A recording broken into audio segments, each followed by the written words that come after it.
नमस्कार दोस्तों, आप देख रहे हैं पनियाल स्टडी। वीडियो को डिस्कस करने से पहले मैं हमारे छोटे से ऑफ़र के बारे में बताना चाहता हूं। अगर आप ऑफ़र में इंटरेस्टेड नहीं हो तो आप इस वीडियो को 2 या 3 मिनट आगे स्किप कर सकते हो। वहां पे आपको क्वेश्चन डायरेक्टली मिल जाएंगे। तो चलिए बात करते हैं ऑफ़र की।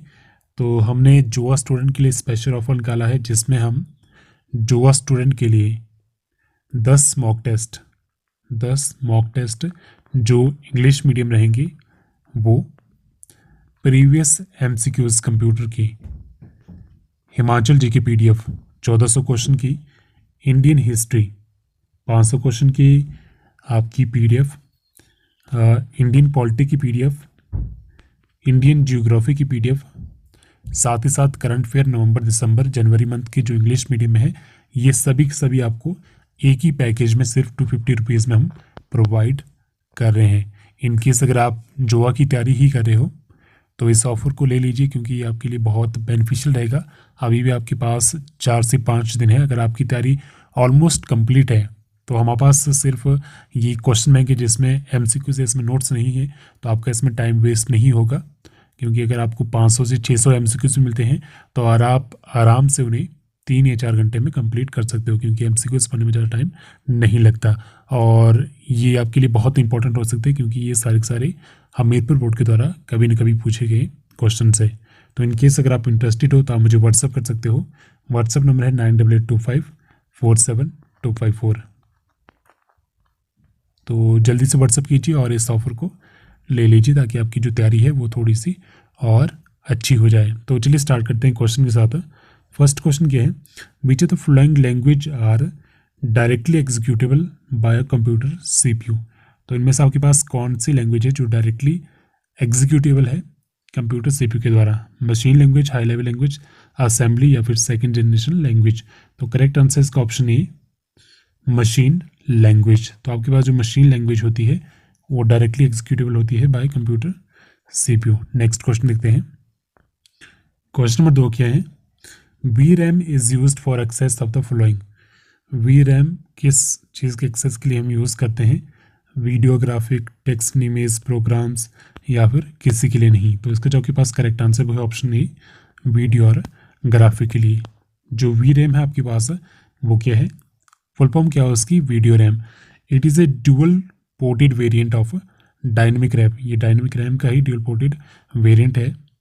तो वी रैम बेसिकली आपका क्या है, RAM integrated in A card for using it for storing graphical texture. इसमें हम स्टोर कर सकते हैं graphical texture, 3D model temporary तौर पे। और इसका यूज़ किया जाता है आपका वीडियो एक्सेस और ग्राफिक के लिए। तो चलिए नेक्स्ट क्वेश्चन देखते हैं। नेक्स्ट क्वेश्चन क्या है, विच ऑफ द फॉलोइंग की is used for checking grammar and spelling. Grammar और स्पेलिंग चेक करने के लिए कौन से की यूज़ करते हैं? F3, F5, F7 या फिर F9।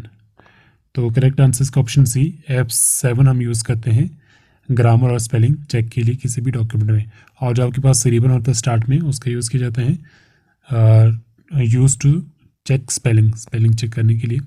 नेक्स्ट क्वेश्चन देखते हैं। नेक्स्ट क्वेश्चन क्या है, which among the following defines web 2.0 most precisely.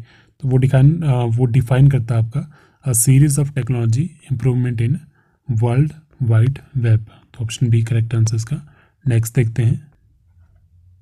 Question number 5 क्या है, for which of the following the term knowledge based information processing system is being used in recent time. तो किस चीज़ के लिए यूज़ होती है? तो ये होती है आपकी 5th जनरेशन कंप्यूटर के लिए। तो ऑप्शन बी करेक्ट आंसर इसका 5th जनरेशन कंप्यूटर्स। तो ये जो आपकी टर्म है जिसे हम कहते हैं knowledge based information processing system, KIPS short form में कहते हैं, ये यूज़ की जाती है रिसेंट टाइम में किसके द्वारा?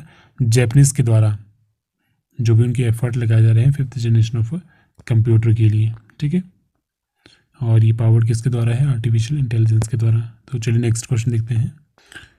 क्वेश्चन नंबर 6 क्या है, which among the following is the most common source of viruses to the hard disk of ये computer? Incoming mail, outgoing mail, CD-ROM या फिर वेबसाइट। तो करेक्ट आंसर इसका ऑप्शन है इनकमिंग मेल्स। ठीक है, तो आपके पास जो इनकमिंग मेल है उसको यूज़ किया जाता है हैकर्स के द्वारा। आपके कंप्यूटर को अटैक करने के लिए। The incoming mail is the most vulnerable way. Next question देखते हैं। क्वेश्चन नंबर 7 क्या है, which of the following audio और video format was developed by Microsoft. इनमें से कौन सा ऑडियो वीडियो फॉर्मेट किया गया है, किसके द्वारा, माइक्रोसॉफ्ट के द्वारा। तो करेक्ट आंसर इसका ऑप्शन सी, WMA। तो इसकी फुल फॉर्म क्या है, विंडोज़ मीडिया ऑडियो। तो ये क्या है, सीरीज ऑफ ऑडियो कोडेक और उसके जो करस्पॉन्डिंग ऑडियो है उसके फॉर्मेट के जो भी डेवलप किए गए हैं माइक्रोसॉफ्ट के द्वारा। नेक्स्ट क्वेश्चन देखते हैं। क्वेश्चन नंबर 8 क्या है, which of the following blogging platform was first launched by पायरा लैब्स। तो ये किसके द्वारा लॉन्च किए गए हैं, तो पायरा लैब के द्वारा कौन सा जो ब्लॉगिंग प्लेटफॉर्म है वो लॉन्च किया गया है फर्स्ट। तो करेक्ट आंसर इसका option B, blogger. Correct answer इसका ब्लॉगर।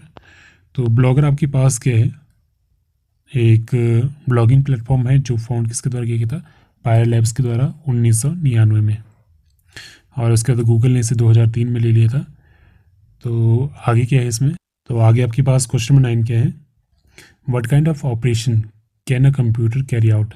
तो इनमें से किस तरह का ऑपरेशन है जो कंप्यूटर कैरी आउट कर सकता है, अर्थमेटिक और logic. Option A correct answer इसका।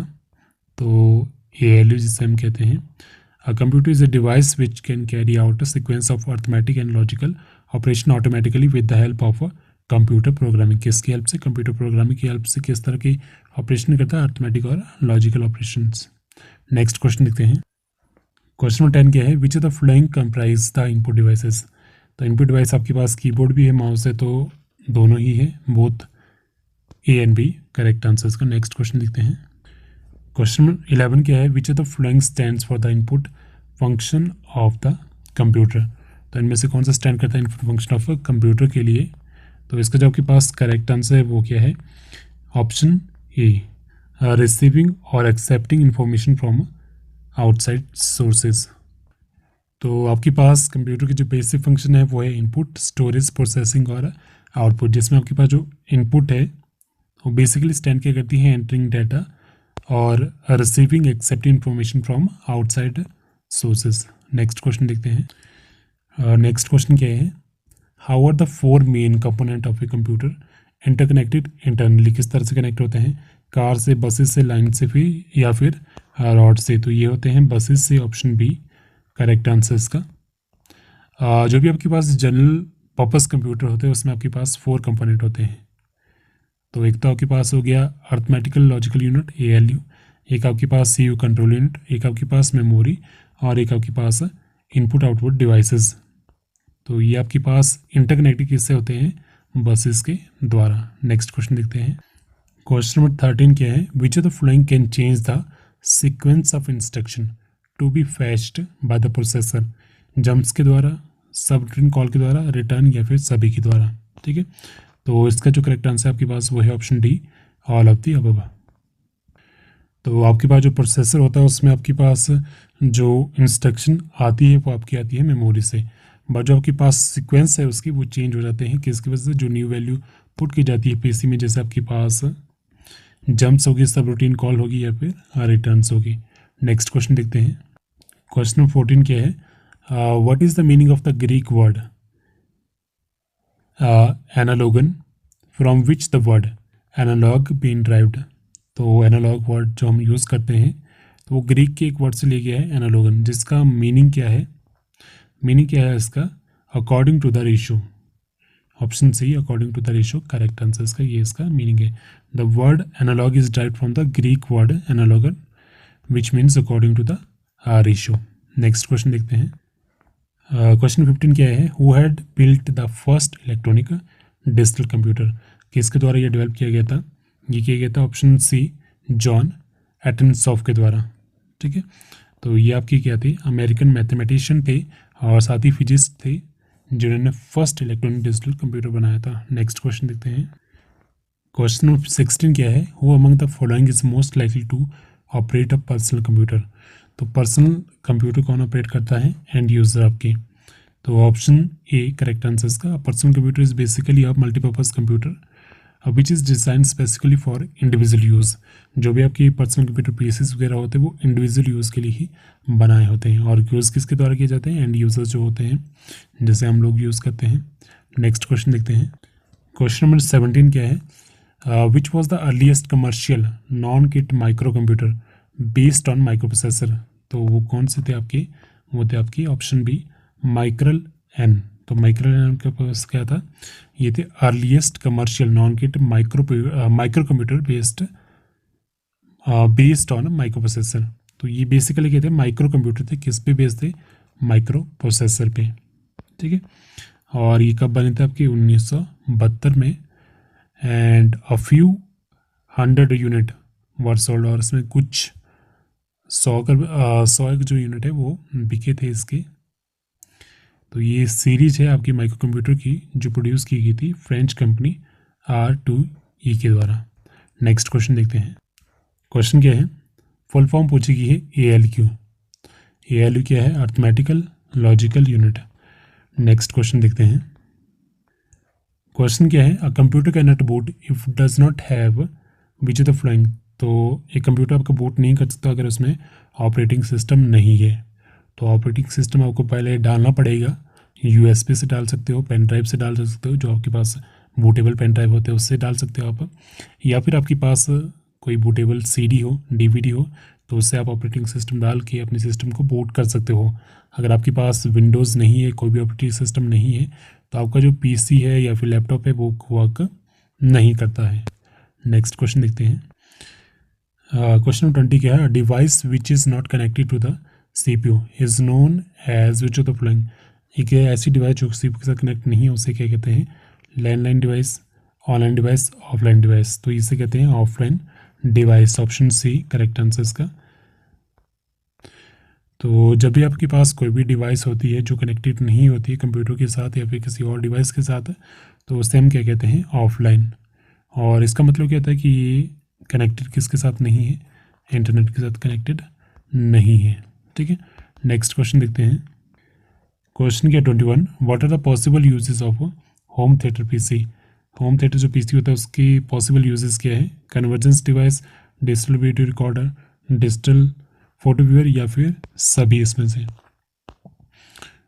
तो इसका आपके पास करेक्ट आंसर क्या है, option D all of this. तो आपके पास जो होम थिएटर PC होता है वो क्या है, कन्वर्जेंस डिवाइस से जो यूज़ करता है digital video recorder, digital photo viewer, video player और म्यूजिक प्लेयर एटसेट्रा इसमें होते हैं। नेक्स्ट क्वेश्चन 22 क्या है, which of the following is generally marketed as companion device.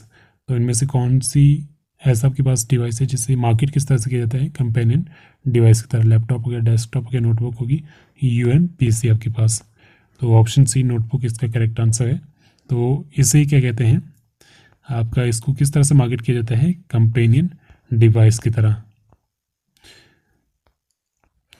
तो जो भी आपके पास नोटबुक होती है उसे हम क्या कहते हैं, मिनी नोटबुक भी कहते हैं। ये क्या होती है, छोटी होती है, लाइट होती है वेट में और सस्ती भी होती है, तो इसीलिए इसे क्या कहते हैं, companion device. General computer task के लिए इसे परचेज करते हैं लोग। नेक्स्ट क्वेश्चन नंबर 23 क्या है, which of the following defines the information that comes from an external source and fed into the computer software, input output throughout, throughput, या फिर रिपोर्ट्स। तो वो आपके पास क्या है, इनपुट है। तो जो भी आपके पास इनपुट डिवाइस होती है वो क्या करती है, डिफाइन करती है इन्फॉर्मेशन को जो भी एक्सटर्नल सोर्सेज से आती है, जैसे आपके पास माउस हो गया या फिर कीबोर्ड हो गया। आप कुछ भी इसका एग्जांपल दे सकते हो इनपुट डिवाइसेस का। ठीक है, यहाँ पे भी ऐसा मेंशन किया गया है। नेक्स्ट देखते हैं। नेक्स्ट क्वेश्चन क्या है, which of the following device is used reading barcode. तो बारकोड रीडर हम यूज़ करते हैं बारकोड को रीड करने के लिए। तो ऑप्शन सी करेक्ट आंसर इसका। नेक्स्ट क्वेश्चन नंबर 25 क्या है, which of the following is the device that is constructed with a series of sensor that detect hand and finger motion। तो वो आपके पास कौन सी डिवाइस है, वो है आपकी data glove. Option B correct answer इसका, डाटा ग्लव। तो जो आपके पास डाटा ग्लव होते हैं वो क्या करते हैं, सेंस करते हैं या फिर डिटेक्ट करते हैं आपकी हैंड और जो फिंगर्स के मोशंस होते हैं उनको। तो ये क्या आपकी इंटरकनेक्टेड डिवाइस है जो रिजेंबल करती है ग्लव ऑन से, जो हम हाथों में पहनते हैं। इट ऑल्सो ऑफन कंटेन और मोशन ट्रैकर, इसमें क्या होता है मोशन ट्रैकर भी आपके पास अवेलेबल रहता है। नेक्स्ट क्वेश्चन देखते हैं। नेक्स्ट क्वेश्चन क्या है, what type of device is digital camera. तो ये क्या है, इनपुट डिवाइस है, ऑप्शन ए करेक्ट आंसर इसका। डिजिटल कैमरा आपके पास क्या करता है, कैप्चर करता है फोटोग्राफ को डिजिटल मेमोरी में, ठीक है। तो ये आपके पास क्या इनपुट डिवाइस है। नेक्स्ट क्वेश्चन देखते हैं 26 के बाद 27। क्वेश्चन क्या है, which of the flowing computer memory is both static and non volatile. तो इनमें से कौन सी मेमोरी है जो स्टैटिक भी है साथ में नॉन वोलाटाइल भी है। तो option B ROM, read only memory, ये आपकी क्या है नॉन वोलाटाइल है, और साथ ही साथ आपके पास किस तरह की मेमोरी है, ये स्टैटिक मेमोरी भी है, ठीक है। तो आपके पास नॉन वोलाटाइल क्या होती है, जब आपकी जो पावर ऑफ भी की जाती है तो उसके बाद जो इसका डाटा है वो इरेज नहीं होता है। तो आपके पास रैम क्या होती है, वो आपके पास वोलाटाइल होती है, ये नॉन वोलाटाइल है, कई बार डायरेक्टली पूछा जाता है। नेक्स्ट क्वेश्चन क्या है, there is an incidence when computer speed begins to drop, in this situation which element of the memory is likely to be overload. एक ऐसी सिचुएशन आती है आपकी पीसी में हो जाए, फिर लैपटॉप में हो, या आपके मोबाइल में होता है। तो उस सिचुएशन में क्या होता है, आपका जो मेमोरी का जो एलिमेंट होता है वो ओवरलोड हो जाता है। तो वो कौन सा होता है, वो होता है आपका रैम, ठीक है। तो ऑप्शन ए करेक्ट आंसर इसका। तो जब भी आप कोई भी चीज़ चलाते हो, फ़ोन चलाते हो, तो उस सारी की उसकी वर्किंग जो होती है वो किस पर होती है, रैम पे होती है, ठीक है। तो यहाँ पे लिखा भी है कंप्यूटर प्रोग्राम और जो ऑपरेटिंग सिस्टम है वो किस पे लोड करते हैं, आपके रैम पर करते हैं। तो अगर इसमें बहुत सारी प्रोसेसिंग हो रही है एक टाइम पे, तो उसी की वजह से रीज़न रहता है कि आपकी जो रैम है वो ओवरलोड हो जाती है। कई बार फ़ोन हैंग करने लगता है, लैपटॉप हैंग करने लगते हैं, तो उसकी जो परफॉर्मेंस है उससे सफ़र करने लगती है। नेक्स्ट क्वेश्चन, नेक्स्ट क्या है, which of the flowing defines the meaning of RAM. तो रैम का मीनिंग कौन सा डिफाइन करता है इनमें से। तो ऑप्शन बी करेक्ट आंसर इसका, it is a memory with which both read and right. तो ये क्या कर सकती है, रीड राइट दोनों ही कर सकती है। फुल फॉर्म क्या है इसकी, रैंडम एक्सेस मेमोरी, ठीक है। नेक्स्ट क्वेश्चन देखते हैं। क्वेश्चन नंबर 30 क्या है, which of the following is the use of nano control memory. तो नैनो कंट्रोल मेमोरी का यूज़ क्या है। तो ऑप्शन बी, ये क्या करता है, रिड्यूस करता है ओवरऑल कंट्रोल मेमोरी साइज। तो जो ओवरऑल कंट्रोल मेमोरी साइज होता है उसे रिड्यूस करता है आपका नैनो रैम। तो आज के लिए इस वीडियो फिलहाल इतनी ही। आज हमने डिस्कस करे 30 क्वेश्चन, और ये बेसिक ही क्वेश्चन थे। तो इनकेस अगर आप टेस्ट सीरीज बाय करना चाहते हो, साथ में जीके सेक्शन बाय करना चाहते हो, तो आप मुझे व्हाट्सअप कर सकते हो। व्हाट्सअप नंबर है 9882547254। तो टाइम बहुत कम है, तो जल्दी से तैयारी कीजिए और अपना बेस्ट दीजिए एग्ज़ाम में। So thank you so much.